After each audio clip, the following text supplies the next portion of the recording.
Goddamn right you are. Mm-hmm. Ooh, and then I get this one falling over. Here I am trying to do a little pre-setup and all of that. Ooh, baby. Well, welcome back. Another episode of Waking the People with your host, Sir Chad Everett Broshears, and my wonderful co-host, the man that even Prince would sing about. That's right. You all wanted him back by popular request. Okay, he's actually part of the show, so he's just going to be here. Joshua, your Patriot, my Kraken, McClendon. So, all right, Joshua, we got a bit of a show today. You want to run off a couple of topic lists before we just start getting all up in it to win it? Yeah, we do. Welcome back to another episode of Waking the People. If you have not subscribed yet, please do so. Hit that subscribe button, pound that bell, hit that like, share the videos. But actually, we're close. We're pretty close, Chad, to our goal of 70. We're at 69. 69 that's a good number. It's a good number, but I would love to get to that 70 mark. So if you have not yet, and you're an avid listener, and I know you're watching right now because there's a lot of you out there, hit that subscribe button. It really helps Chad and I out. It'll help us get to that next level and continue to grow the show as we have. Chat, what episode is this? 50, 30. Oh, you're roll there, big guy. 36? Yeah. 36? It's 36. wild. That's wild. So really loving the feedback. So we're going to talk about, I'm going to bring a little bit more of economic topics to the show today. We're going to talk about some Bitcoin. We're going to talk about the housing market. I'm going to talk about a conspiracy theory that I found out over the weekend that's pretty interesting. But it's been a very eventful week. I mean, as always, it's not about trying to find topics to talk about. It's about what do we want to talk about, because there's always an influx of whether it be craziness in politics, economics, international issues that are going on throughout the world. So it's going to be a fun episode. Actually, we got some good feedback on our last episode, Chad, when we talked about EVs and some of the electronic vehicle markets. And all the other companies that are in that umbrella. So we're going to bring that to you guys more. We're going to try to diversify what we talk about and bring a little bit more flavor to the channel, I guess, as you could say. So I'm looking forward to it. We got a beer episode, Chad. It's always something different. So I got to go with a staple. Sorry, my helio light is freaking ruining it. So I got the Busch Light. Can't beat Busch Light for the price, Chad. At Publix, you can get an 18-pack. Whether it's cans or bottles, for $12.99. You know what I have to say about Busch Light? Busch Light is like homeopathic beer. You know how they do the homeopathic medicine, like one of the theories behind it, where they take whatever the potent herb or the medicine or whatever it is, and they put it next to a vial or a container of water. And they say that it exchanges its energy value from the medicine into the water molecule. And that's how they convey that into the body. And I really feel like that's exactly what Busch Light is it's the water that was kind of like cooling the beer being made around everywhere else. That was just like on the outside cooling down the system. Or maybe some of the conduit that falls off as it goes through the wiring as it's distilling. I don't know. That's how I feel about it. But you know what, Joshua, I don't want to pick on your beer more than that. Are you insinuating that a made in America, brewed in the USA beverage that is so exquisite as Busch Light is actually inferior to other beers, Chad? Correct. You're 100% accurate with that. You heard everything that I was saying, and I appreciate you steel manning my argument instead of straw manning it. That is a prime example of steel manning. You guys witnessed it here. Welcome to a new era of communication where we can actually disagree and agree that we're not going to let it affect our relationship. So yeah, there you go. I am sticking with the Yingling Black and Tan, because it's just like Mama made back whenever I was a little one. It reminds me of simple things like a bowl of oatmeal or a bottle of Yingling Black and Tan when you're watching your Saturday morning cartoons. No? Not landing for anybody? All right, my parents didn't let me drink alcohol before the age of 12, I promise. It's become a staple on the show. It's the only reason why I've been going to Busch Light. It's a little bit cheaper. It's actually a decent segue into our first topic, which is Bitcoin. Actually, you insinuated a good little articulation of what Bitcoin can really be thought of.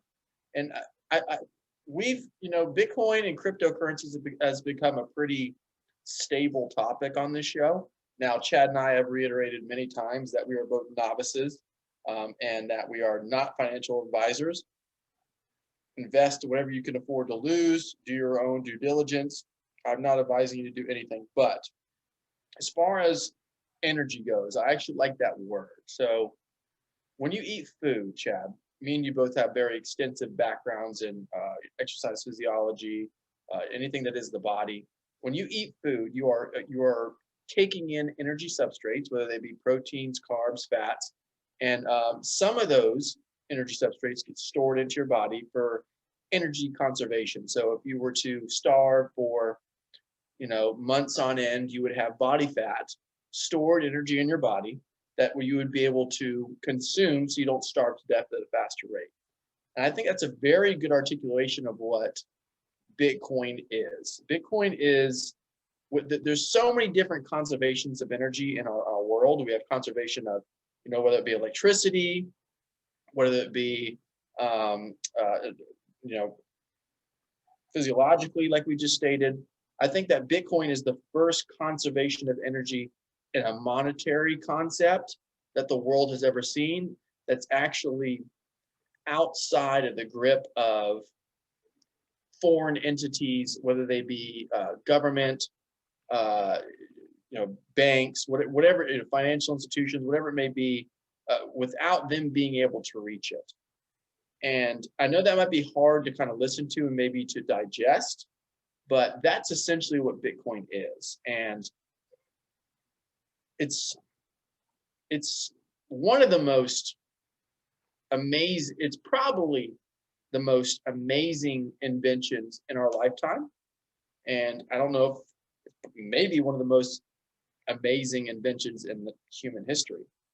Not to kill my whole spiel on this, but I really want to reiterate that, like, for example, there's some other altcoins, whether it be Dogecoin or all the other altcoins that, even Ethereum, which, I'm a big fan of Ethereum, they're still not Bitcoin. It's still not the same, like Ethereum, just like Dogecoin. Now they're gonna change Ethereum to where there are going to be limits on how much ether will be produced. So there's going to be a cap on how much there are. Dogecoin is essentially it's uncapped, right? You can put as much Doge into the market as you want, and that Bitcoin is not. It is capped, and it can be infinitely fractionalized. You can buy Satoshis to where you buy fractions of Bitcoin. You don't have to have a whole Bitcoin, and it's amazing. And I really want people to understand. I really want people to do their own due diligence and don't just. I had someone tell me earlier a few weeks ago, oh, Bitcoin's just gambling, and it's like, in my personal opinion, it's actually more of a risk not to buy Bitcoin than it is to buy Bitcoin.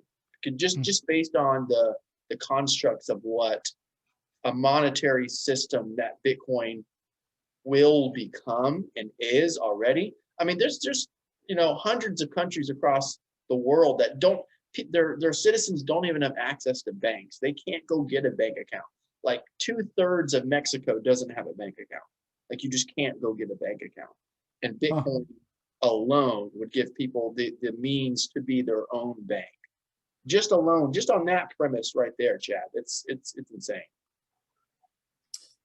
Some things that are pretty interesting. So I'm sure that people have heard by now that John McAfee has supposedly been suicided. Now, if you're not familiar with much of McAfee's story, I have recently become familiar with it. Not all of it. I'm being introduced to him. And that's a great thing about this show, is because when we're researching things, we're learning. We're not just out there trying to find stuff to regurgitate. We want to understand it. So John McAfee, which is the founder, the creator of McAfee Internet Security, so the antivirus program McAfee, he's the founder of that company. He sold it hundreds of millions of dollars. I've heard that he made a couple $100 million off of it, and I heard that he made a couple $1 billion off of it. I believe that he actually got a couple $100 million out of it. and then whoever bought it ended up selling it to another company that ended up making a couple billion off of it. Any which way, he's a very smart man. He left the United States. He was doing a lot of seminars and talking about like the cryptocurrency and some of these good currencies. Well, he was wanted by the United States for supposed tax evasion. Now, with that, the reason why they were going after him, for people that aren't aware of this, and this is something that you really should be aware of, we have it in our legal system that if you are a United States citizen and you leave the United States and you earn money when you're not here and you don't have a special permission or a grant, let's say, like, if you take a contract and you may be able to get a contract with the United States government to go work in a foreign country for the United States government, not have to pay taxes on it. There's other ways around it, but for this situation, as far as I understand that, I'm not an expert there, but what John McAfee was doing was he earned a lot of money outside of the United States, or at least they alleged that he earned a lot of money, and he was supposed to pay taxes on that money, even though he did not make it in the United States, and he had no intentions on coming back to the United States. So the United States had a warrant out for his arrest over tax evasion. He was talking about how he got around not using fiat currency. Fiat currency would be more of like the United States dollar. So he's not used that, and he didn't use it for a long time. And he and his wife would stay in hotels, very nice hotels. He said there were 5-star type hotels that some of them only exclusively accepted crypto. They would not accept any other form of payment. So it's just interesting that there's other countries that are very, very aggressive about getting ahead of this as an opportunity for their economy. So we use that as a currency instead of having to do all these exchanges in order to use it, or you get exchange fees, which with crypto, there's not an exchange fee.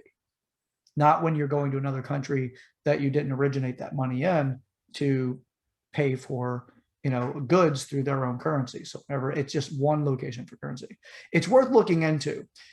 Part of us want to use it for investing. Some of us want to use it for spending. And then there's the people in the middle that want it for both reasons. So do a research on this, check into this channel, follow us, take that little pound button or the subscription button and take it on a nice little Tinder date, take it back to the house, wreck it, turn it into a subscriber. And then, like every video that you like. And if you don't like it, then leave a comment, tell us why.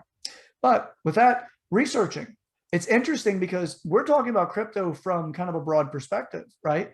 Bitcoin is the big dog. It is the founding father of cryptocurrency. It is the forefront leader for a good reason. It's solid. Whenever a cryptocurrency doesn't have a cap, the value really is hard to gauge because they can continue to produce more. It's like the United States. If we just had the money mills running, just printing and printing and printing, then the dollar's value would get inflated to the point, or it would be deflated to the point that it wouldn't purchase much. In Zimbabwe, that happened. Zimbabwe's economy went into the absolute gutter. They had millions. I actually have a friend that came from Zimbabwe, one of the most impressive people coming from like absolute abstract poverty and having a flat within, I believe it was 3 blocks of Parliament in London. So fascinating human being. But he was talking about when he was a child, he'd have to go, he was younger. I think he was in his teen years when he was talking about this.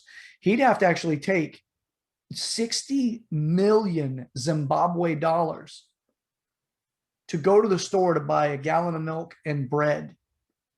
So if that doesn't tell you something about like how things have happened, if it just kept running out of control, you keep printing money, it's not good. So whenever, like what Josh is talking about here, or Joshua, he's talking about that money is like, so Bitcoin is capped off. So it cannot continue to produce more units. Now it has fractional values, which actually adds to the value for the individual unit. So that's not a bad thing. It's actually a good thing because it helps increase the value of the actual units. Ethereum also, they're capping that off. Other ones like Doge. So when you're looking at these as an investment option, do some research into it. I'm not an expert. I'm learning. But open up a little bit more. We're waking everyone up, right? We're waking ourselves up. So Josh was talking about some really important stuff here. but I did want to talk about some of the McAfee stuff because Joshua does a lot of the technical stuff when it comes to crypto. I do more of the life story stuff, like when I'm doing the research, following, common things that are going on. If something has to do with like a Clinton friend request type of suicide myself, I usually will go find out more about that because it is an interesting topic for me.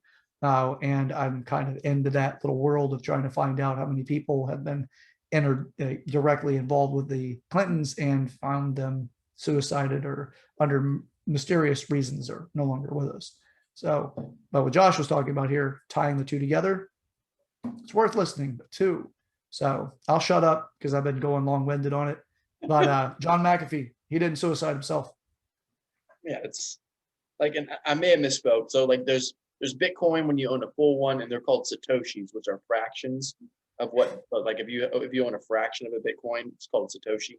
But I mean, El Salvador is a prime example. It's El Salvador, their fiat currency was so trashed that they literally had no option but to accept Bitcoin as legal tender, because even the US dollar, even our own economy, Chad, it loses at least 10% of its spending power a year. Yeah. Now, at least, and that's my personal opinion, that the Federal Reserve says that it's 2% a year. I don't believe that. And so if literally just by keeping your money in the bank, you're losing spending power based on the federal government's complete ability to print as much as they want, then you're losing it. It's literally devaluing every day. And some countries run into hyperinflation like Venezuela and a lot of countries, Zimbabwe, but to not put your money in something that is not going to appreciate value, which is kind of goes back to my point about it's riskier not to invest your money, at least in some type of investment, than it is just to keep it. It just shows that that's the path we're heading down. In 1971 is when Richard Nixon took us off the gold standard. That's when the floodgates opened up as far as all governments, all countries being able to print as much as their fiat currency as they want.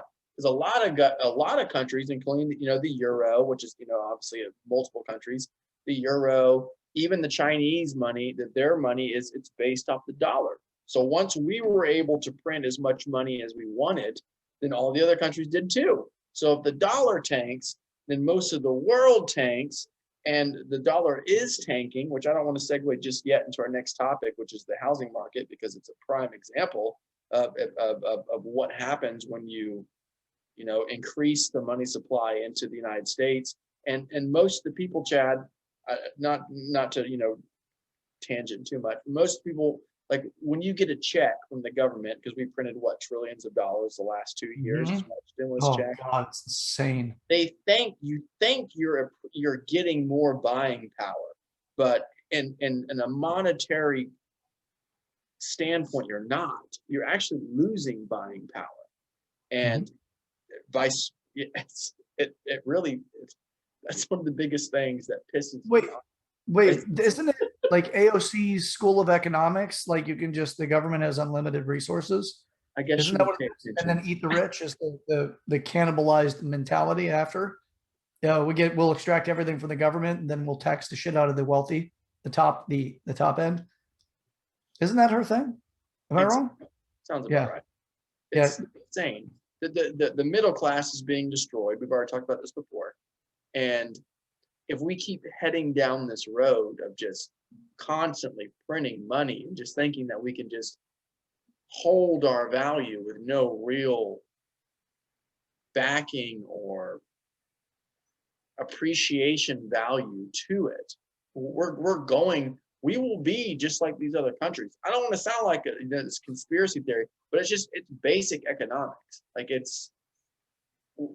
you have to either manage your money, right? So let's say you're in a situation where you can't really spend that much and you don't have a lot to invest. Well, a wise man once told me, Josh, it's not about what you make, it's about what you spend. And there's some beautiful, and now I'm not plugged by any of these, so I'm not getting any, I wish that they can sponsor us all they want. But there's this great app that I'm obsessed with now. It's called Truebill.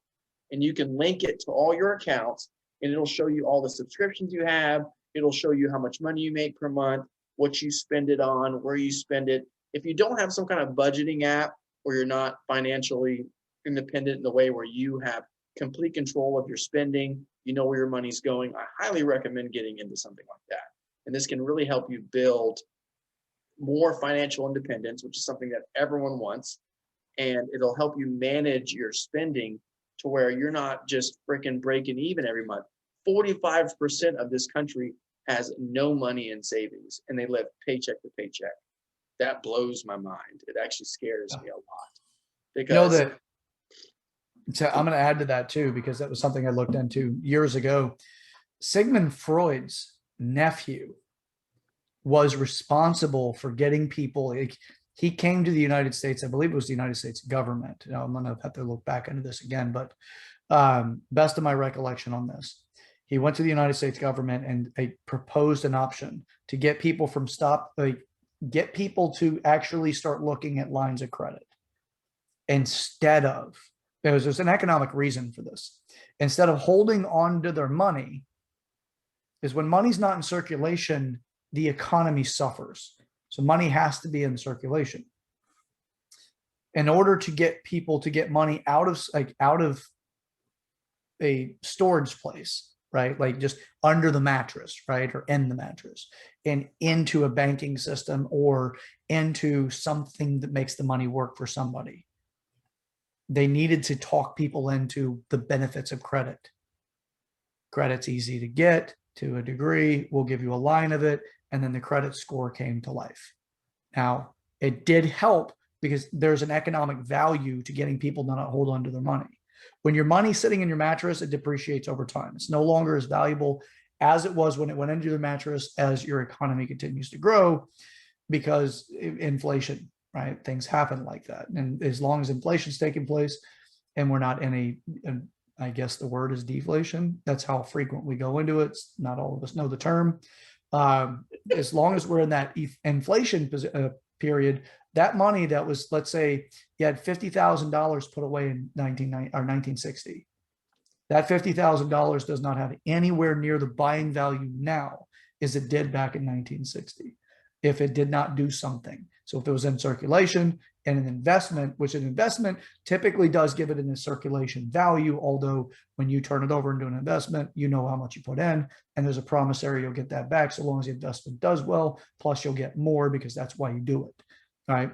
So when it comes to this, Sigmund Freud approached them, or Sigmund Freud's nephew approached the government about this type of system, and they turned it in. This individual does not get anywhere near the credit he deserves to get people into debt. Now, it's not his fault people got into debt. It's the individual's fault for going into debt. No victim mentality. Keep that shit off this channel, right? We are responsible on this channel, right? We're not victims. So with that, to add to Joshua's position, it's giving you a little bit more food for thought. Don't take my word for it. Just like in the Reading Rainbow, take a look. It's in a book. The more you know. Reading Rainbow. That's true. I mean, the next topic is the housing market. So, the housing market is going bonkers right now. Houses are selling for way more than they were previously. In some people's mind, oh my gosh, my house just appreciated, binary 20%. I'm making a lot more money. Honestly, in my opinion, it actually shows that the dollar is losing its buying power. So it's not showing that you made more money. If we printed trillions of dollars and now it's in circulation, well, people have more money to buy your house. That doesn't mean that when you sell your house and you go buy another one, guess what? They're going to be expensive too. So it's snowballing, and people, they're asleep at the wheel. Is seriously what's going on. We are in a very tricky economic situation right now, and there's a lot of people out there that probably quite don't understand, that over time, eventually we're going to hit the bottom. I don't know what the bottom is going to be like. It could be 20%. It could be 40%. There's a lot of factors that go into economies, not only just the United States economies, but the world economies. And if our economy were to fail, I mean, hundreds of countries' economy would fail. And we are not to sound like a doomsdayer, Chad, but we are teetering on that edge, definitely. Yeah, well, stimulus checks don't help. You would think that they do, but they don't, because in that stimulus package, we get a small fraction. United States citizens get a very small fraction of what goes into those bills. And to the life of me, I cannot understand why people are not infuriated by what was packed into those stimulus bills. Even Devin is pissed off about it, as you can hear. Yeah, he only got $300. Yeah. Anyway, so come on, don't squealy Dan over there. All right, so to bring up more about this, so if you looked at it, Blackstone is a company that is buying up a lot of houses, right? I'm pretty sure it's called Blackstone. Even Ben Shapiro came out and defended them over this. So there's large companies that will buy up property whenever it goes into foreclosure.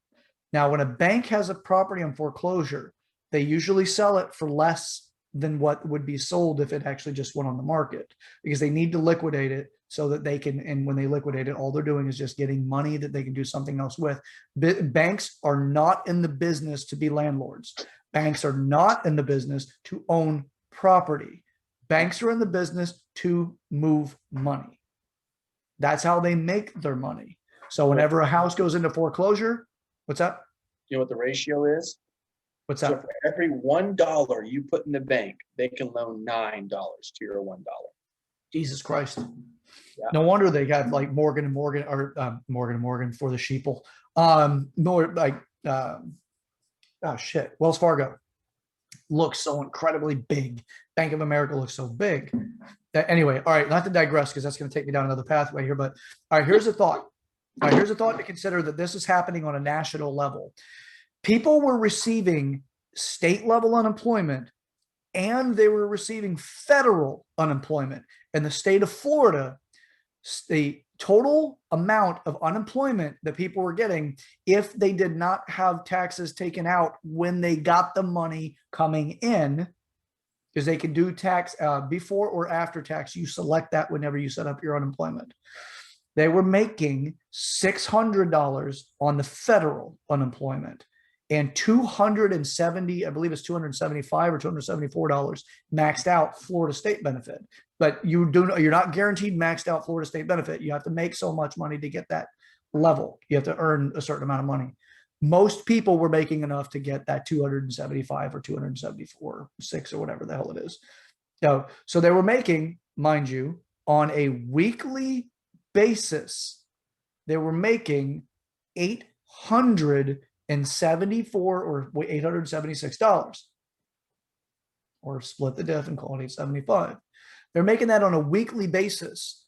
And people were told that banks were not allowed to penalize you if you could not make your mortgage payment, if you own the home or you were a renter. Could not be kicked out if you were a renter.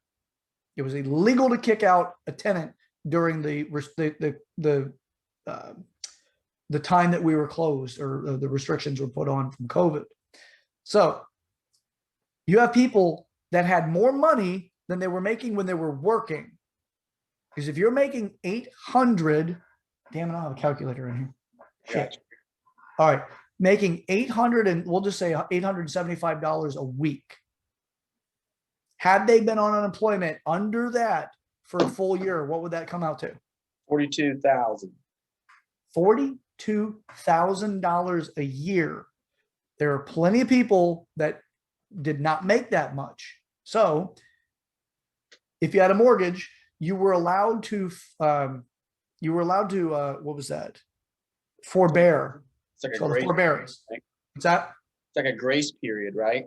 They just Well, what they over. do is, when you forbear it, you actually, so here's the way forbearance works. Now, there might be different structures, but predominantly the way forbearance works is, if you can't make that payment, you can't make the next payment.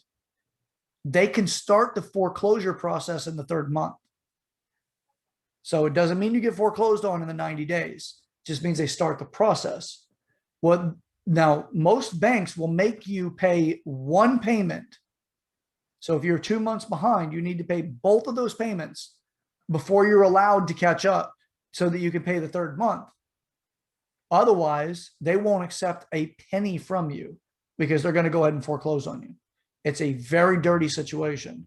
So now, and a forbearance, that's not a forbearance. That's how you get the privilege to get into a forbearance if you're a homeowner and you're not under the COVID situation. Now, under the COVID situation, there was a legal precedent that was put into place that was by the federal government stating that you cannot hold these people, you cannot enforce them to pay their mortgage, and because you're under this restriction, or wait, you can't force them to pay their rent, and you can force them to pay their mortgage. Well, you can't evict them. The way a forbearance works is every month that you're allowed the forbearance, that accumulates over the time of whatever the forbearance is. Let's say the forbearance is 6 months, which is not the case for COVID. The COVID forbearance was, I believe that was 8 months or 12 months. It was something like that. Every month you did not make a payment. Once the forbearance period is over, you owe all of that in one payment. Mm-hmm. So if let's just make it easy math. If your mortgage is $1,000 a month and you go into a forbearance for 10 months, you owe them $10,000 once the forbearance period is over, or they will foreclose on you immediately. And you will lose your home unless some other interference or something happens, but it's not likely that's going to happen. So people were making let's just say again, $875 a week, and they were not paying their mortgage or they were not paying their rent. Now, if they weren't paying their rent, who's going to pay the mortgage? It's going to be the landlord. If the landlord cannot keep up because they don't make enough on a monthly basis, they don't have enough in savings, whatever it is, however many properties they have can go into foreclosure. They need to pay everything owed at that time. And if not, foreclosure takes place. Foreclosure, whatever the house would have sold at market, it's going to be lower. And how much lower? It's kind of up to the bank. They do an assessment value system that I'm not really that well educated on. Then they will sell it off. Now you have a large company, like let's call it Blackstone. You have this large company with an excessive amount of money, and all of these houses become available. They start buying up like crazy. If they own the house, you're not likely going to buy it from them unless you pay a premium for it. Now you have a very large landlord company that's getting tenants to pay because you can't find a house to buy. And that's one of the problems with this situation, is very similar to what happened in my opinion, what happened in New York. New York was one of the highest cost per square foot in the country. It was in the top 5. I'm pretty sure it's top 5 of square footage cost to rent or cost to own in the entire country. With everything that happened under de Blasio, we know for a fact it was in the newspapers, it's published, it's factual. De Blasio was buying up these properties when they were lower cost. So as all this stuff was going on in New York, people were getting attacked. It's becoming less and less safe. A lot of the people that are moving to Texas and California, by the way, from New York, are a lot of them. There's a pretty good percentage of them that are actually Republican. They're not Democrat, which is something that other people, we did discuss that before, but they were moving to get away from the chaos. And then as the chaos was ensuing, the property values dropped. Some went into foreclosure. Some just did a quick sell. They dropped it, just tried to sell it to get everything they can out of it to get out. And de Blasio and other people were buying up these properties. Defund the police, crime rises, people move away from the state, and then these types of people will start buying these properties up when they're in a position of power that they can say, you know what, I'm going to defund or reroute funding for police so they cannot do their job. People start to misbehave, crime increases, people move out. There's a system at play. That's my hypothesis of what's going on in New York and in California. You got to endanger people to get them out so that the property values drop and everybody remembers how much it cost before. So they see a big opportunity. Oh, this is still, $10,000 less than what it was before the COVID situation. It's whoever owns the property at that point has the right to say, I'll accept it, or no, I need more money. So be aware that these kind of things can be happening. Like spouting out conspiracy theories, it's possible. I don't think so. I'm looking at it from a logical position, but we do know that Bellagio is buying. Bellagio also has the ability to say who, where, and how the cops behave because he's the mayor of New York, and a lot of the police chiefs will do as he says, or as he kind of gives them direction and tries to appease him. So people like that are the problem. If you lose all properties and you no longer actually have one, he enriches himself significantly and you won't even be able to own again. So be aware this kind of stuff can be happening. I apologize for hijacking, Joshua. I know it wasn't really the intent. That's the benefit that we don't share with each other, what we're looking up when we're between episodes. So we kind of get these like interesting little tangents. And unfortunately, sometimes I get a little passionate and do this to Joshua every episode. Well, it's true. It's not even just in California, New York. It's here. It's in Florida. I have had a lot of ideas as far as some changes that should go on in our state, as far as people moving here, when they should be able to vote, as far as how long they have to live in the state before they can actually be a voter. I'm pretty sure now you have to live here for 6 months, and then you're able to vote, even though it's not it's supposed to be your primary residence, but we know we have a lot of snowbirds in Florida, and it's a good way to mess up a good thing, in my personal opinion. And Texas is seeing this happen a lot too. I talked about in the last episode. I have friends that go to Austin and Dallas, and I've had family that's visited Dallas recently, and it's not good. It's not a very viable option for a lot of people to live in these areas, just because they are having an influx of people moving in, influx of homelessness, which is, if you want to talk about pandemics, or, the homeless population, as far as the growth in the United States is a pandemic, but you don't see a lot of discussion about that, whether that be from, people not being able to work, the cost of living has gone up, tripled, whereas the cost of wages have not, even though the money supply has increased. I mean, we could go on and on as far as the economic problems in this country, and it very rarely gets any attention. I've always been a big believer in I vote with my wallet, because that's really what affects most of all of us. And yeah, I think you're going to continue to see this kind of stuff grow across the United States. Maybe not in, not to hate on, Midwest or other areas that are not as populated as, Florida is, or, our population has grown 60% in the last 10 years. I'm sure it's even more now after 2020 and 2021. We're halfway through. I can't believe more than halfway through almost. And it's going to continue to grow. And you got to pay attention to this stuff because it'll sneak up on you. Next thing you know, your housing has, I've appreciated, I'm going to sell to make this money, but then I go to buy out and then I'm bought out. There's 70 offers on one home, which that is happening. There's houses that sell one day online. You don't even see that. Oh yeah. So Sight unseen. Yep. Well, and there's also, so as you mentioned, the homelessness that's actually just going out of hand. It's rampant.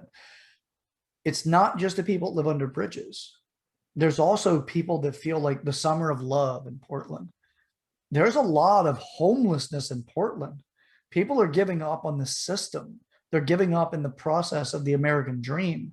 And I will say that if you see, especially millennials and zennials doing this stuff, they're going to continue to vote, and they're very likely to be into the socialist or communist mentality, where they think, I just need big daddy government to just take care of me already.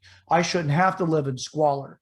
And it impassions them to push further and harder into trying to recruit more people to vote the wrong way, turn the democracy into this socialism. Or, by the way, socialism and communism does not have a democracy. No, and this is that's the difference is they try to sell socialism because it looks like a democracy. It's not. Yep. But who's going to actually bother to read? They're going to have a college professor that's drunk on the ideas of communism being the best way or socialism. They teach the ideology. They can't actually produce a desirable outcome. And they get these other dreamers to get out there and try to create it. So, but the housing market across the United States, Florida is definitely one that the price per square foot has significantly, it's just skyrocketed. Texas is another one. Austin, Texas, you're probably not going to find a property in Austin, Texas.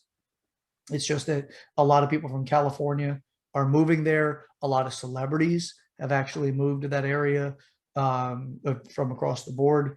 But then you'll have places in the Midwest, or in Central, or at the, like Kansas and places like that, that not bad. They're not expensive by comparison. So, but with that, bear in mind, if you yourself are one of those people that have not paid, your mortgage because of a forbearance, or you decided not to pay your rent because of the protections not being allowed to get kicked out, there is a reason. If you look at this from a strategy, the ultra wealthy have become significantly more wealthy during the pandemic, significantly. Elon Musk was actually a strong contender. And at one point in time, I did see an article that did say that Elon Musk was actually more wealthy. He was the richest man on the planet over Jeff Bezos. And then almost overnight, he almost doubled his lead against Elon Musk. So if you're sitting at home and you've got $875 coming in on a weekly basis, you're not able to go out to the grocery stores or certain places. Let's say Walmart, you can get in, but you're restricted. There's other places really hard to get in to actually spend your money. And then the next thing you know, you pull up your app and Amazon says, you know what? COVID safe deliveries. You order your stuff on Amazon instead of going to the local stores where you have employees that are being paid, that actually those places employ more employees than if you go over to Amazon warehouses and things, because you got stores all over the damn place, and Amazon warehouses, they try to push as many employees to make as much as possible, as many deliveries as possible. So overall, the money was being redirected into Amazon. Jeff Bezos is as wealthy as he is right now. Had COVID not taken place, he would not be where he is. By comparison to, he wouldn't still be struggling against Elon, possibly, or lower than Elon's wealth. So that's one part of it. The other part of it is the forbearance piece. People are going to be losing their homes, or the landlords for the people that actually had those eviction, what are those called? Memorandums, moratoriums. It's a moratorium. The eviction moratorium, not allowed to kick people out, illegal to do it, no matter if they paid or not. So could there be more going on? Could this be a part of why the pandemic is so necessary for some of these people that are involved with making these decisions? So I'm just throwing it out there, something to think about. Joshua, again, I took off because it was one of those, I think I got a little nugget of something I want to share here. It's true. I mean, and all the people that I see shouting socialism, they don't live the life that they say they live. It's like, oh gosh, it's almost comical to hear people talk about the benefits of socialism when really they're in either a position, whether it be monetary compensation from their job, past family history setting them up to where if things were to change, it wouldn't affect them. So yeah, I'll take the free money, essentially, that is socialism. But most of Americans would not benefit. The predominant amount of Americans would not benefit from a socialistic type of society to where the government just pays for everything. And it's important to be aware of that. And socialism is a dark hole. We could easily go down that rabbit hole, but we could get lodged in there pretty quick. Yeah. And that's not the total topics for today. So yeah, we're good with moving into the next subject. But just from what we've shared so far, just look at it. Try to just take it food for thought. Am I saying that I'm right? No. Am I saying that, I feel that I'm more right than wrong in this?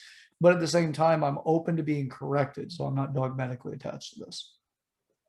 But food for thought, consider it.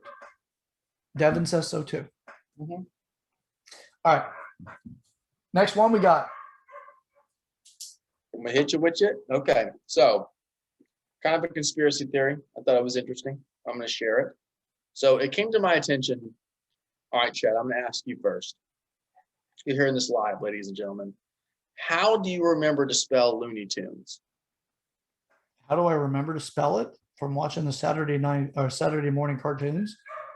I just go into my memory and say, okay, there it is, Looney Tunes. Especially tunes. How do you remember Looney Tunes was spelled?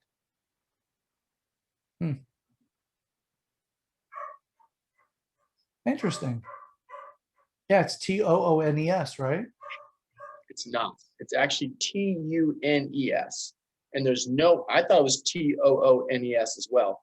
There's no records of it ever being Toones, but everyone and their mother remembers two O's.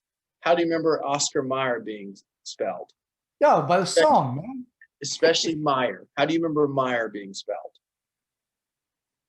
Myers or Myers? Meyers. You remember that? No, M-E-Y? My. I remembered My. So originally it was Meyers. That's what everyone remembers. It's actually Mayers. And there's no, here's a conspiracy. I'm gonna hit you boys with this, or boys and girls. So again, this is a conspiracy theory. It's kind of interesting. I've not done a massive amount of research on it. There's a phenomenon that can kind of explain the conspiracy theory, but here it is. So the Mayans believed in 2012 that the world was going to end, right, Chad? So there's some people out there who think that the world actually did end in 2012, but it didn't end the way that we thought it was going to. So this Like is just extinction.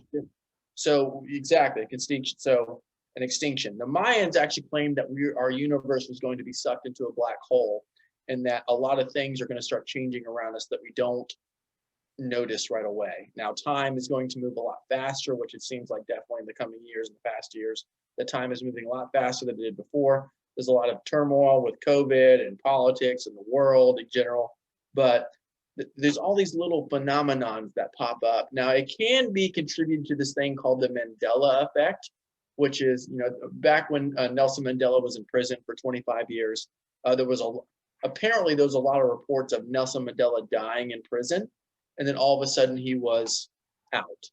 And a lot of these people, the base of this conspiracy theory started with that, and that there was all these reports and news media sharing that he died. And then when it came time that he didn't die, people couldn't find the original articles that they posted as far as him dying in prison. And so there's all kinds of weird little phenomenons as far as Looney Tunes, Oscar Mayer. There was a movie when Sinbad, this is the one that blew my mind. There was I think it came out in the 90s. There was a movie where Sinbad starred as a genie. I think it was called Shazam, not Kazam with Shaquille O'Neal, Shazam. And a lot of people are like, oh, I have that movie. And there's no record of it ever existing. But there's literally with Sinbad? Yes. I remember explicitly I watching remember watching it. Yes. That was, you're looking it up as it was hold on. Shazam, Hold up. it was called. Yeah.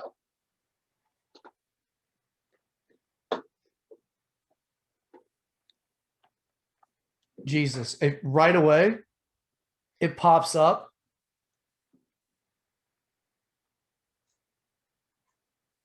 Wow. Okay. All right. Well, immediately, by the way, this is how creepy it is whenever you find out. When you find out that I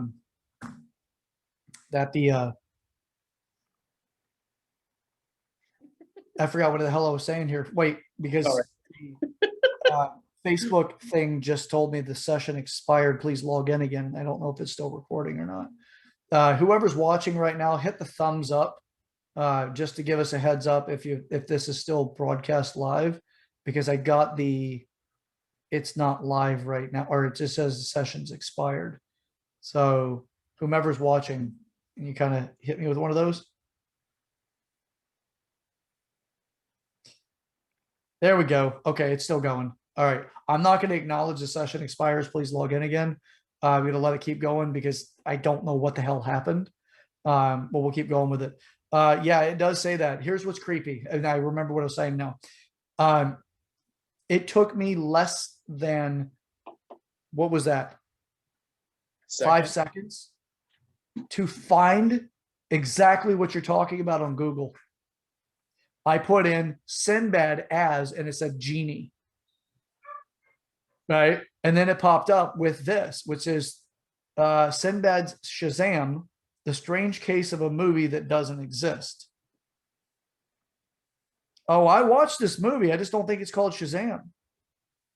Apparently the movie never exists. They're saying that he never played a genie, and I beg to differ.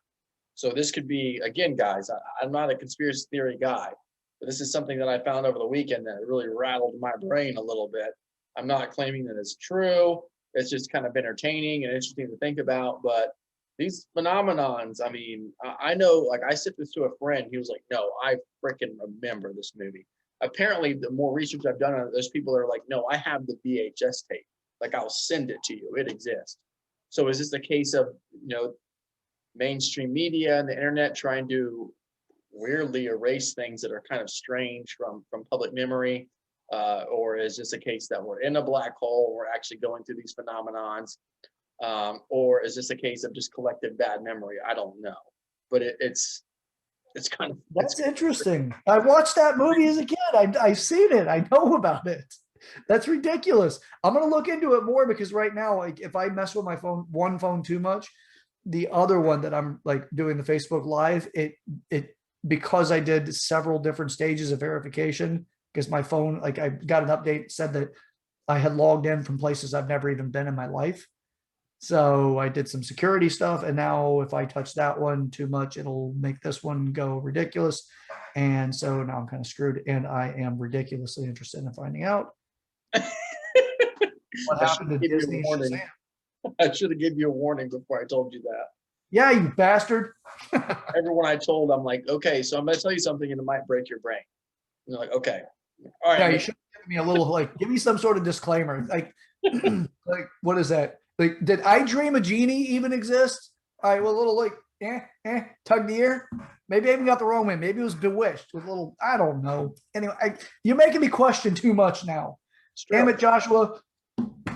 It's a great point. We got subjects to get to, and we're over here stuck on Sinbad and the somewhere in the 90s doing a freaking movie called Shazam. If that was even it, I still am questioning whether or not that was the title. Damn it. Yes, I know. I apologize. But if you think about it, this has made me think about what, if the world does end, I don't think it'll be the way that it's always been depicted as far as movies. This is my opinion. It'll end in this way. Because our ability to fathom our universe and our insight, like, our brain has a lot of things that for lack of a better terms, to filter out certain things. And I feel like it'll be that kind of end. It'll be where you really can't depict the world around you, and it'll just be like that. It won't be like, oh my gosh, this there's fire everywhere, and like there's all kinds of everyone knows I'm Christian, but the depiction of hell really didn't come out until Dante's Inferno, and it's as far as it's kind of freaking crazy, Chad. That's almost like a shield. Here's the thing that I ask. All right. You've heard of the surreal effect, right? When something happens to you and it's surreal, it never seems to feel the way you expected it to. It's something else. So I'm not saying that what I'm about to say is the surreal effect. It just comes that way to me because it's like you plan for something. Let's say it's like you worked your ass off. You worked so hard to be successful. What exactly is successful? What does that mean? By what description is successful? And then once you understand the description, by how do you feel it? What is successful supposed to feel like? Do you go over the home run plate and then just say, this is it, and you all of a sudden realize you just hit the home run? Or does it go, I surpassed my goal 10 years ago, and I didn't even realize it? That's more often the case whenever you don't realize what success is. So, other side of it, what is it like to experience some of these things? The Bible has so much incredible wisdom. As you mentioned, you're a Christian. I'm more of a Jefferson Christian, or in certain ways you could look at me as an atheist. I don't go into the supernatural stuff because of the way the supernatural stuff has been said to exist, because I don't find it to actually have a whole lot of enough of a distinctive value for me to throw my life at it, right? But when you look at it from the other side, that's why I say Jefferson Christian, because you take out all the extreme supernatural stuff and you make it more experiential.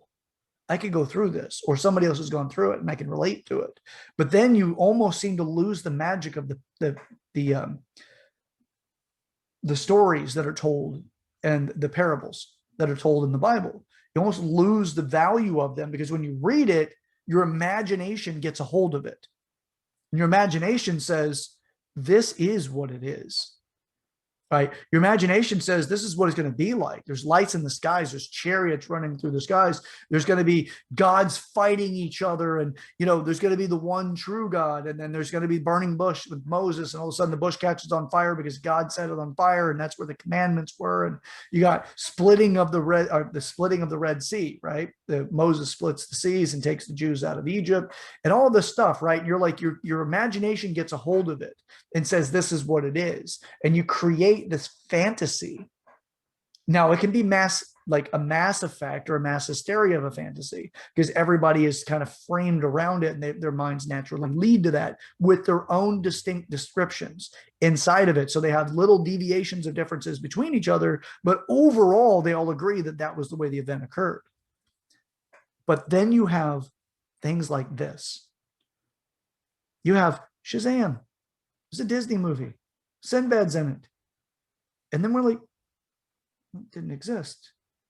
Wait a minute. Come on. Now, like I said, I'm going to look into it because my mind's going, what the hell? But there's many times in my life, I said, this is what it must be like. And I created the idea of the scenario in my head, and then implanted concepts or infused concepts of other events to gauge how I thought I would feel when that event occurred. And it leaves you with, you almost feel left down. There's not a whole lot of times in my experience where you actually get this incredibly intense sensation of elation, where you're like, oh, wow, this is amazing. This is better than I thought. Well, other than when I was very young and I had sexual experiences, then I was like, oh my God. And now it's, it's still great, but it's just not the same. Right. So anyway, so I say all that because I think it's valuable. Right? The Mayans said that the world was going to end on 2012. Right? But by what perspective was it going to end? Most people are pessimistic or optimistic, and they don't have a whole lot of in between. It's either things are going to be glorious or things are going to be absolute death. I have this little feeling over here, it's cancer. Or I have this little feeling over here, you know what? It's angels tickling my side. Right? It's like we don't really go to the middle.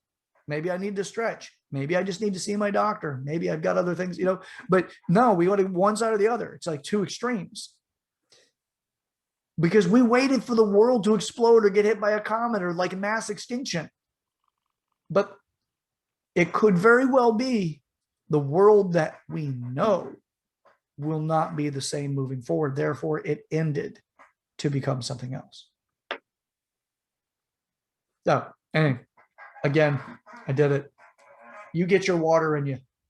Yep. Somebody asks you how much water you drink, you're going to have to add every one of those cans of Busch Light in there. It's true. It's pretty much water. But yeah, I've always had it like an interesting idea. So even though being a Christian, I feel like that humans have really ruined religion in a lot of ways. I've always been a very pro-religion, but I've always been anti-church, mainly because of Catholicism and their vast history of just, mistreating their followers. But a lot of our depictions of heaven and hell and what all that means is it's from a human standpoint. Not to sound like an alien, but my beliefs is that heaven and hell are actually in you, and it's actually in your psychological viewpoint, and that energy can't be created or destroyed, and there's scientific facts that when we die, our energy has to go somewhere. Now, does that mean you go up into the sky and you're in heaven, or is heaven and hell actually in here? And that when our bodies die, our mind in a way lives on, and that the people, religion has been misconstrued a lot to benefit either it be churches, whether it be in many different ways. And one of the prettiest thing about the Bible, not to sound like I'm rambling, is that it was never really meant to be that way. Like if you actually look at what was talked about it, Jesus never said it from the standpoint of the churches. He was actually very anti-church. And flipping over the tables in the temple. Yeah, right. Very anti-church. And I feel like a lot of negative depictions and a lot of control, whether it be hell, purgatory. Not to pick on Catholicism, but you guys have kind of had a bad track record. So it's interesting to think about, Chad. But yeah, look into the Mandela effect is what they've been calling it.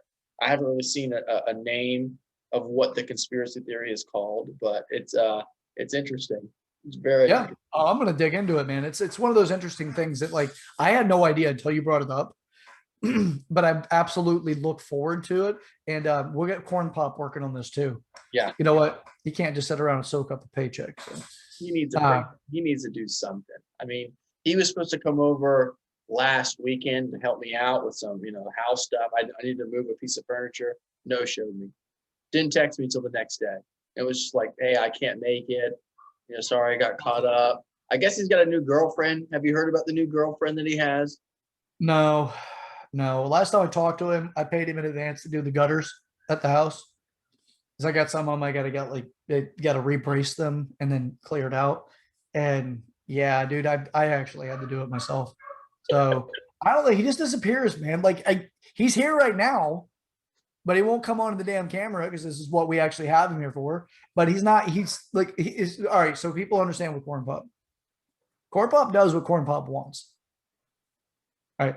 He's stubborn, set in his ways. He's funny whenever he wants to be. He's also a lot of times scary. But yeah, dude, I'm sorry, man. If you would have told me that and he was here, if it was at the same time, I would have told him to get his ass down there. Is he still living over there? He's down. I'm not sure where he lives. I'm really not.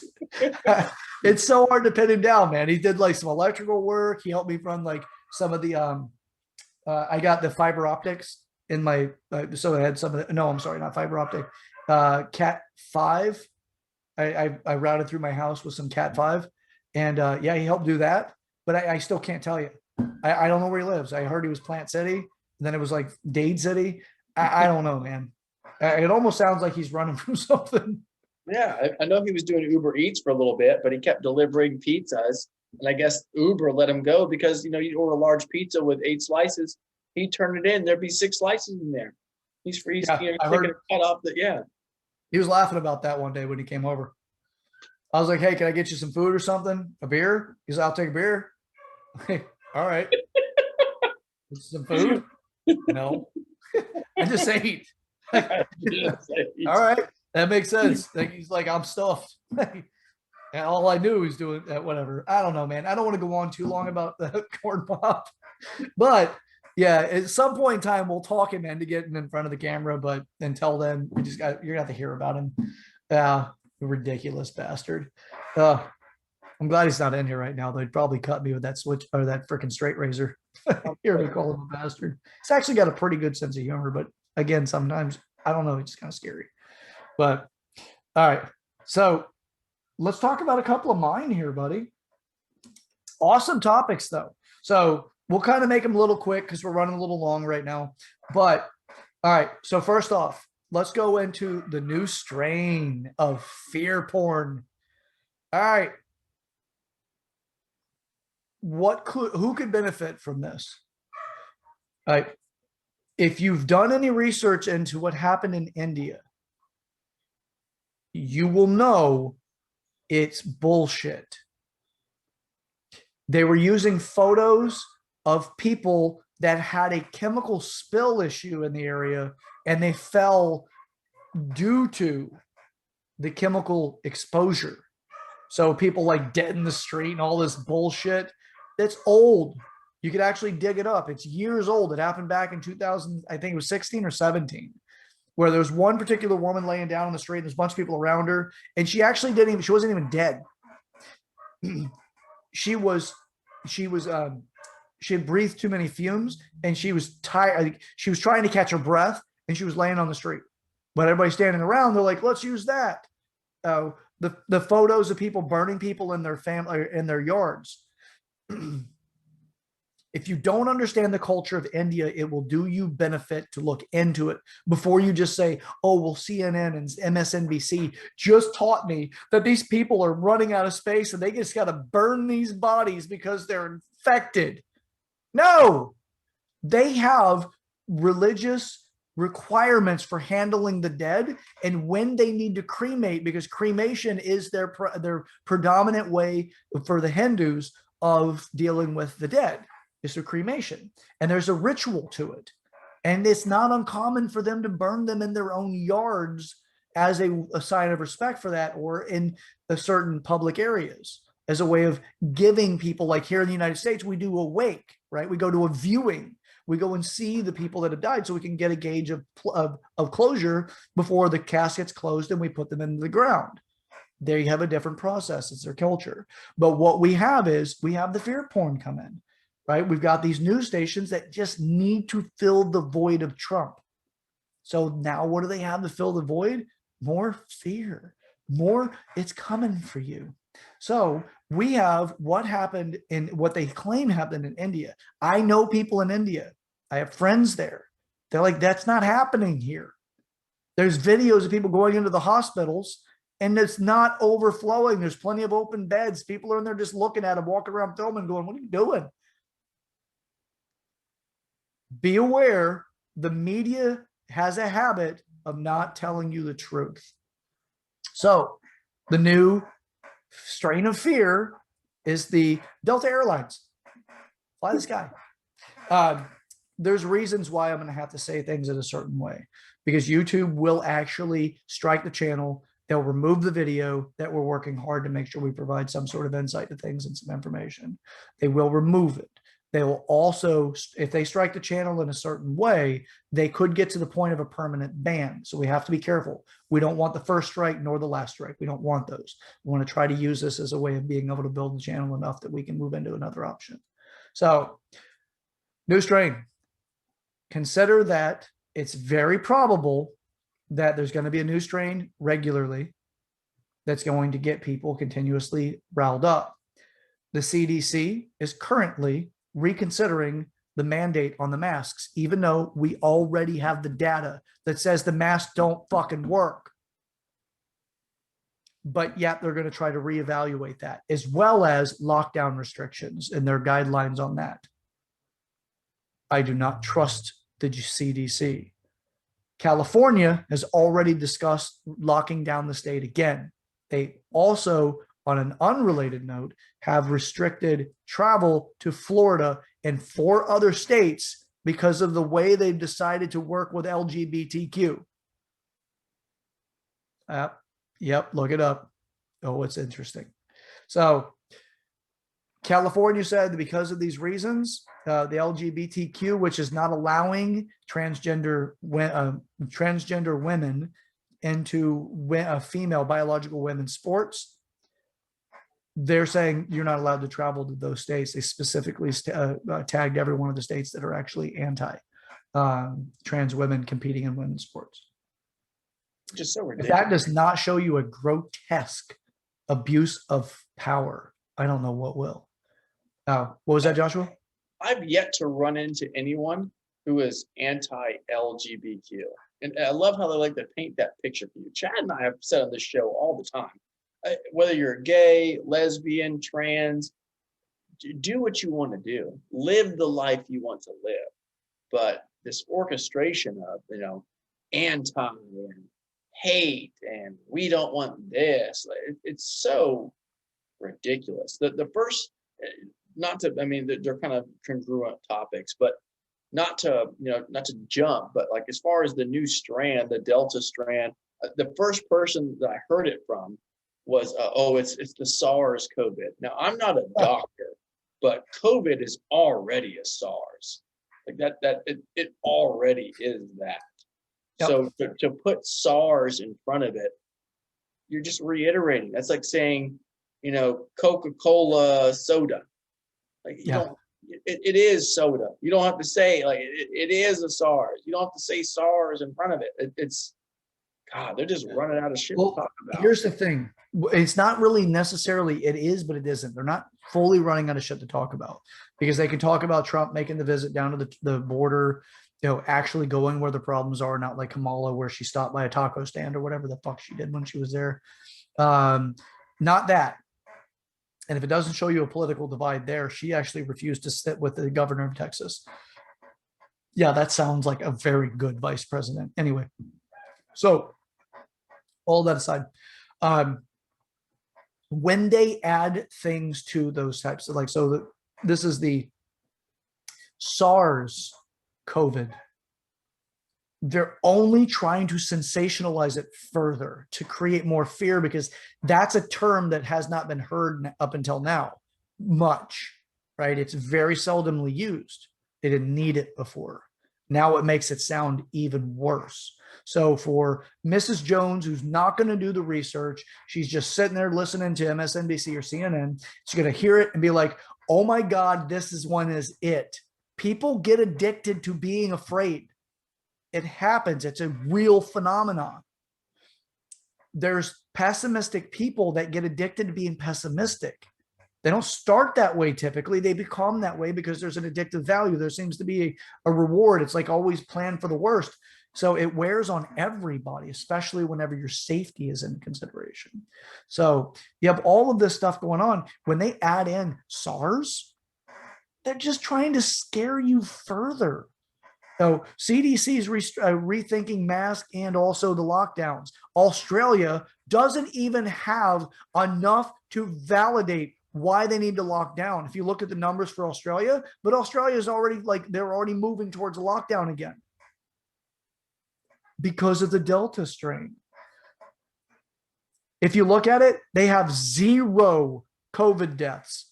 They have 4 people, the last thing that I saw, 4 people in the ICU, 32 hospitalized, and I think there was 60 people other than them that actually have come up with actually testing positive, but they're not hospitalized. They're okay.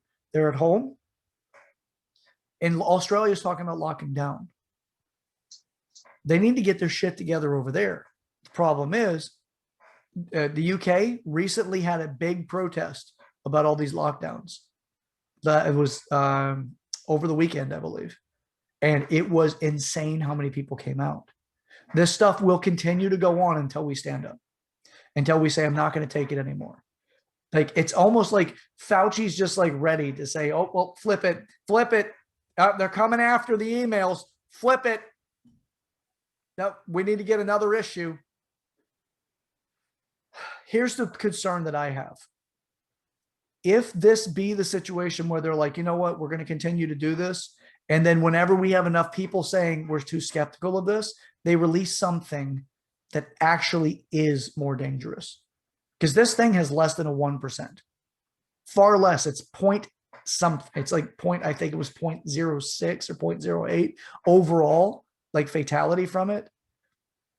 And the people I know that have had it, that actually had some respiratory long-term effects, they were actually short-term. It was just long short-term, if you will, 4 months. And then now they're back to normal completely. So, and other people, they didn't even know they had it. Some others, they were fine after a week. So, or 2 weeks. My concern is, what if they release something that is far more deadly?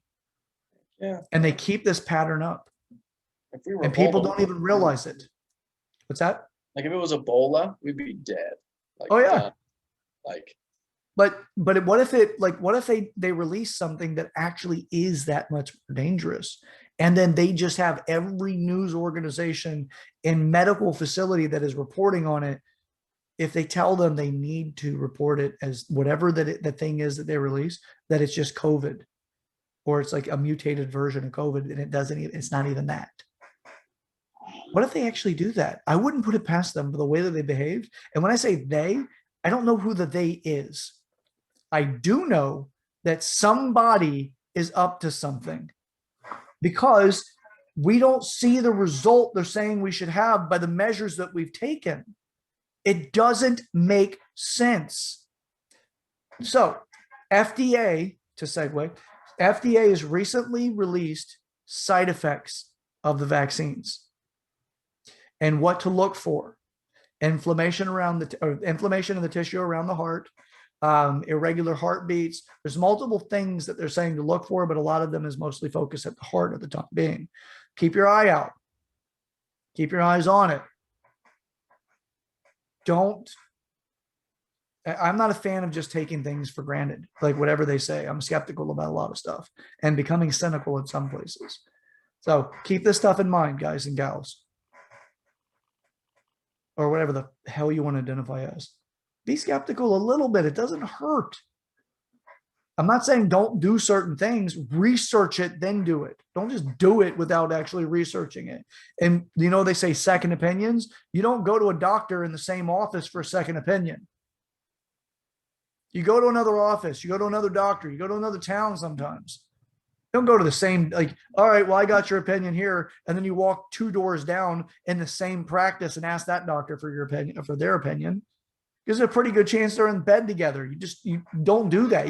Like, I personally wouldn't do that. I'd go to another location. I'd go to another one that's not affiliated with that same one and try to get some information without actually having them cross over that same like level of information. I don't want them tampering the advice.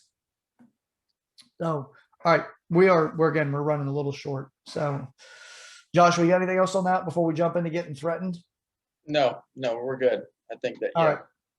All right, so California is not dreaming. California, I'd already mentioned this, but they're not dreaming anymore.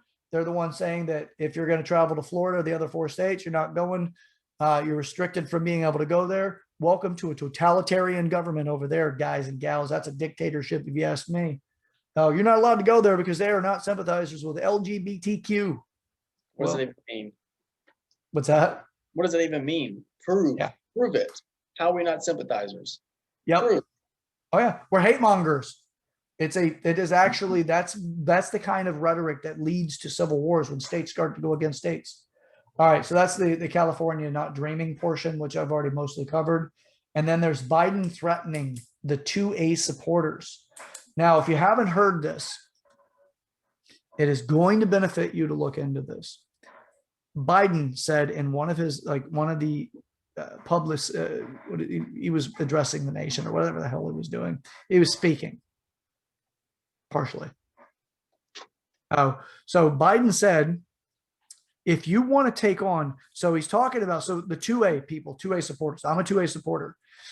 He said that if you're a 2A supporter and you think an AR-15 or your firearms are going to do anything against the government, you're going to need F-15s and nukes to take on the government.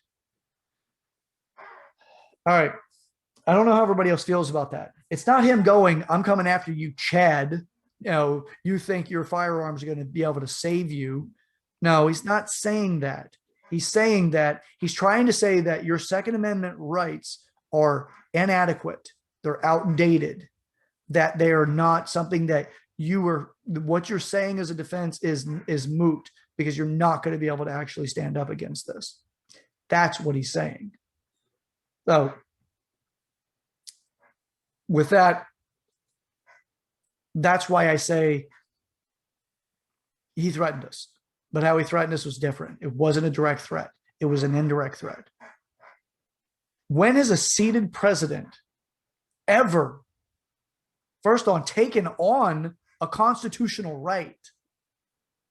When has ever a president done that? And then secondly, when has a president, a seated president, threatened their own citizenship. That is a dictator move. That is not a democracy-led republic as we are president. That is not that move. That is a dangerous thing, and it sets a dangerous precedent. So I don't mean president, but precedents. Yeah, does he insinuate that they would use, if there was some kind of, hypothetical uprising? I think it's another kind of picture that they're trying to paint. Was he insinuating that the U.S. government would use nuclear warheads and F-15s against their own citizens? If so, I think he needs to go back to school and figure out what a nuke would do. Like if you dropped a nuke on Washington, D.C., I hate to break it to you, Biden, but that little house in Delaware that you live in, it wouldn't be there anymore. Half the country wouldn't be there anymore. It's idiotic, to be honest. It was a very stupid statement. It was stupid, and it can be interpreted a lot of ways. I didn't interpret it that he was going to attack us like that, as much as he was trying to take away our argument that we keep those arms against the government if they ever were to become tyrannical. But he proved the point in the statement.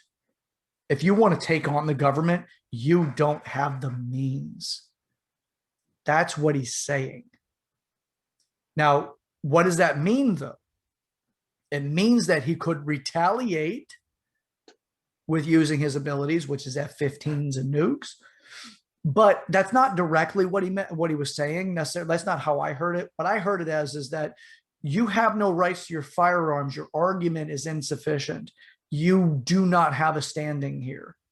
Give up your firearms. Now, did he say give up your firearms? Not directly. What he says is you don't need assault weapons. But these idiots that are in positions of power, they do not understand what an assault weapon is. Assault weapon is something you get in the military. That's assault because it's designed to assault a group. It is not something that an AR-15 is not an assault weapon. It does not meet the criteria for assault weapons. Assault weapons have to have the 3 different options for firing. I may be proven wrong on this, but that would be single fire, semi-auto, which is still single fire, but it's not a bolt action. You actually can pull the trigger. It's one trigger pull, 1 bullet. Now, instead of a bolt action, it's a bolt action. I mean, you have to do this other action and then get the bullet back into the chamber, lock it in place, and then pull the trigger again. That's a single fire. That's a bolt action typically. Now, and that may be exclusively a bolt action, but I'm sure I've got some firearm friends that would update me or correct me on this. So now, full automatic is something very few people in the United States will ever get permission to own. But in the military, that is an option for the military people. They have semi-bursts, 3-round bursts. They have also full-blown bursts where they can just continue, just hold the trigger and it just keeps firing. So those are assault weapons, but they're military grade. Citizens do not get assault weapons. They don't understand that. And you get a lot of idiots that can speak with conviction and convince other people that are ignorant to become idiots. Because ignorance is malleable. Idiots is refusal to learn or spreading lies intentionally like these assholes do. So anyway, so that's a Biden statement. Could you imagine if Trump said something like that? Yeah, it'd be like a government takeover. It would be complete Armageddon. I could see the Pentagon mobilizing and going to be like, all right, you're out of here, buddy. But he can say it. Nobody says a mention other than we get some memes on Facebook. The world's a stage. A lot of this stuff is theater, in my opinion. Am I 100% convinced of that? No. About 92%. We got to wake up, man. We have got to wake up as a people before we lose the things that we cherish. We've got tyrants in elected positions. We've got feckless leaders, people that claim to actually be for the people that aren't even fighting the opposition. And I'm talking about these damn rhinos. Now, there's no teeth. The dog's got no teeth. It'll bark. Ain't doing anything. We need elected officials that actually stand up. We need more Ron DeSantis.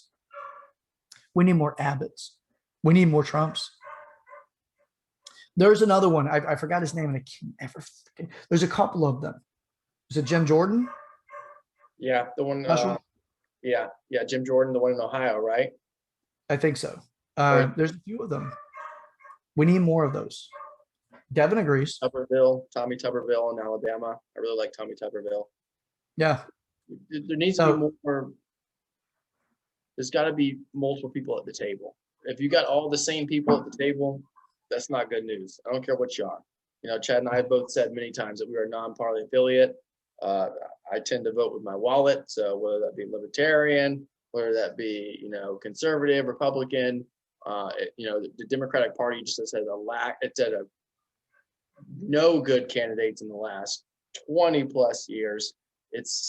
We need more people at the table. We need more discussion. We need more collaboration. You know, there's multiple people, whether it be Nancy Pelosi or Mitch McConnell. There's so many people at the table that are just sucking the teat that is our political system and just kind of riding the wave, so to speak.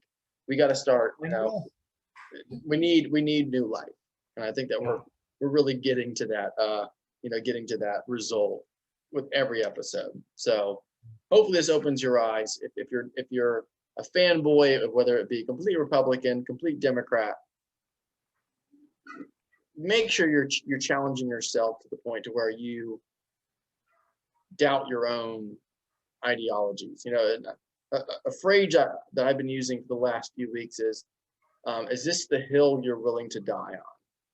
Yeah. And you really got to think about that, because you know, there's a lot of things that Chad and I are talking about in the show that we're probably not willing to die on, but it's good to think about if you are or not, because if you are willing to die on it, you better make sure you know everything about it. Don't let, you know, a little straw man throw you off, or don't let, you know, as we found out in this episode, a steel man kind of deter you from thinking what you think. You know, make sure that you're prepared to die on that hill. And if you're not, do your research. Yes. That's what we really do this for, is to try to just get people to wake up that way. I have one more thing just to briefly mention, and then we've hit every topic. So there's Georgia judges to offer some reduced sentences for offenders who get vaccinated. Let that sink in. How hard are they pushing this vaccination? Jeez, why are they pushing so hard with something that has a 0.1 or less fatality rate, but we're also not allowed to know about the adverse side effects? They censor it. They don't let you see it. They're desperately pushing this thing. So as Georgia's current vaccination rate for their population is 37%, while the national average is 47%. Hall County in particular is looking to boost their vaccination rates, as only 29% of the residents have received one shot, according to the Georgia Department of Public Health and the Centers for Disease Control and Prevention. Dawson County's vaccination rate is even lower at 25%. While the court leaders are trying to avoid pressuring offenders into taking the deal, there is hope that many will see the benefits of the offer. Somebody mentions 20 hours, and may not sound like a lot, but the half of a work week, that's the way they wrote it. And if somebody can get a shot instead of doing 20 hours of community service, that is a pretty strong incentive, said Andy Maddox, Senior Assistant Public Defender of the Hall County. Maddox said almost all of his recent clients have been offered the deal, and he expects some of them will take it. All right, if you're interested in this, it doesn't take much. I do suggest using DuckDuckGo to do the search instead of Google, because Google has a habit of burying things. I would go over to DuckDuckGo to do it, and just look into, you don't even have to look up Georgia judges offering some reduced sentences for offenders who get the vaccination or get vaccinated. You can look that up just in general. You'll find that there's actually a couple of articles out there on this and different publications on it. But that doesn't tell you that there's a pretty significant degree of people getting pretty desperate to get that, to get people to take this vaccination. Why? It doesn't make sense to me. The death tolls were inflated. I've brought this up many times. Died with or died of, very different, and they never deciphered the difference. They never told you which is which. There's a big damn difference. Died of is a very small fraction. Died with is anybody who died from any other reason that had the vid at the time. Doesn't have anything to do. They did not have to have it. There are people that went through a car crash and died from the car crash, but they happen to have it and they get listed as a COVID death. No, no, there is a fear mongering reason for that. That's where I'm at with it. So anyway, open to being, getting my mind's changed, but damn it. What's that? Good cliffhanger. Maybe we'll start off the next episode with this topic. Abso-frickin-lutely. So yeah. Thank you guys for watching another episode. I think it was actually a really fun one. We talked about some topics we have talked about, but maybe a little bit in a different light, some new topics. If you have not subscribed yet, please do so. Pound that subscribe button, take that bell to Tinder Date City, leave some comments, share the videos. We really turn on Netflix. You know, opposition is not a bad thing. If you disagree with me, I don't dislike you. I'm actually what we call in society as an adult, and it's okay to disagree with me, and that's fine. I don't look at you any differently. I know that society tells you that's not the case, but guess what? There's still adults in this world. So enjoy your week. It's Hump Day. We're gonna come at you guys with another episode this week.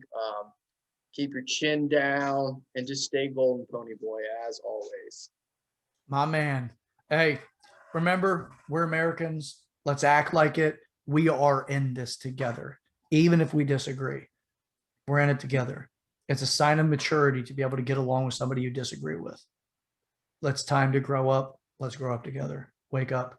Wake up with us. We're waking the people. That's our Chat Ever Brochures. I'm with my co-host, the man that even Prince would sing about, Joshua, your patriot, my Kraken, doing the Princess Diana wave, McClendon.